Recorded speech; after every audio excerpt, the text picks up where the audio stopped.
is a native of the Netherlands, instant energy off the bench for Purdue, and a huge reason why the Boilers are in the Big Ten championship mix. He, of course, is big man Matt Haarms, joins us now on BTN Live. Matt, let's start with this. Where do you rank right now in the pantheon of great Dutch basketball players? You know, we've had some great ones. You know, it's, of course, been Rick Smith that you guys are all familiar with. We also had some other successful NBA players. So it's still a long way for me. What do you consider your role on this team to be right now? You know, I'm currently coming off the bench, so I'm hoping to be that, you know, first guy off the bench to really just make an immediate impact. You know, when our starters maybe need that little extra juice, I hope that I can provide that. So what changed for this team once the calendar flipped to 2019? I would say it kind of started in 2018 already. You know, we had a tough stretch, of course, in our non-conference, but I think we really turned around towards the end of non-conference and the start of conference play. And you've just been seeing those developments continue throughout 2019. And we see the fact that you're nearly unbeatable at Mackey. Such a great home court advantage. What's the best way to describe game day atmosphere at Mackey? Just deafening. You just can't hear anything. We have to prepare in ways, you know, we're pumping in crowd noise in practice because we know it's going to be so loud that we're probably, you know, if I'm calling out a screen, the guy, however loud I'm screaming, the guy's probably not going to be able to hear it. And that's so intimidating for our opponents. And we just, you know, our fans are amazing. We really appreciate the atmosphere they bring to Mackey every single game day. Now, when you leave West Lafayette, mainly because of the style that you play with, you become a target for opposing fans. How much do you hear the trash talk from those fans? And is there anything that stands out as far as really good trash talking from one group of opposing fans? As something that stands out, I would say, you know, Wisconsin always, because they've got their own guys, you know, they're kind of similar to what I do. So they don't really like seeing it come back at them, I guess. But, you know, all the teams, it stays friendly mostly, and I just enjoy seeing it. You know, all those guys want their team to win. So, you know, kind of that back and forth, I enjoy that.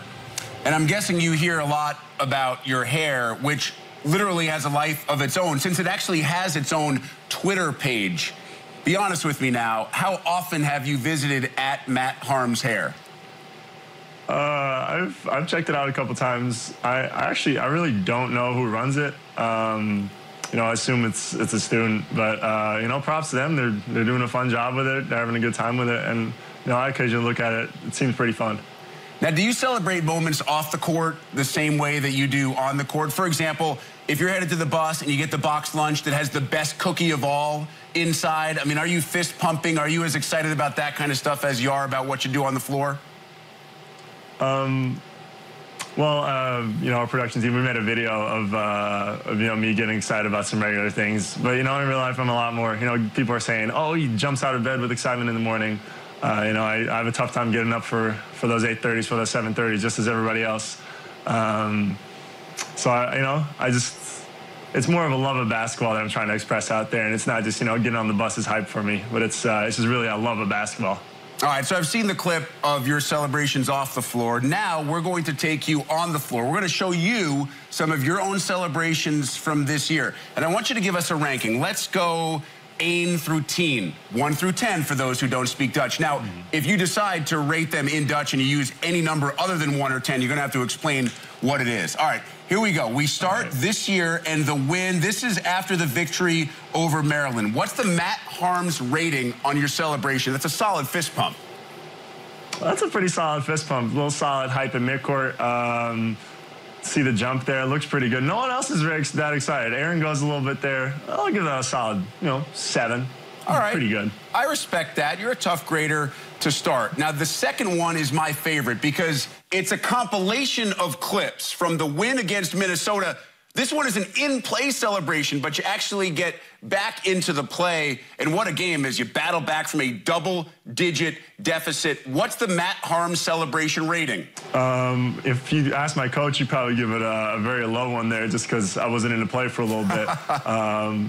But overall, those are some very good ones. Those have to be at least 8 or 9 even. Yeah, I might go 9. I might go with the strongest celebration of all. We do have one more. Now, this takes us old school. This is last year against Ohio State. So this is early in the evolution of the Matt Haarms celebration. Your body's changed a little bit since then. The hair has certainly changed a lot since then.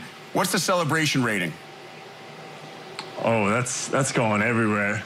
That's not great. You know, that's clearly early Matt Haarms there. So that's going to be a 6 for me. Yeah. So is the Dutch judge punishing himself right there for not having the hair that he wants? Yeah, it went a little too crazy for my part there. Good stuff. A lot of fun with Purdue big man Matt Haarms having a terrific year, both individually and as a team. Matt, enjoy the time with you. Best of luck the rest of the season. Thank you.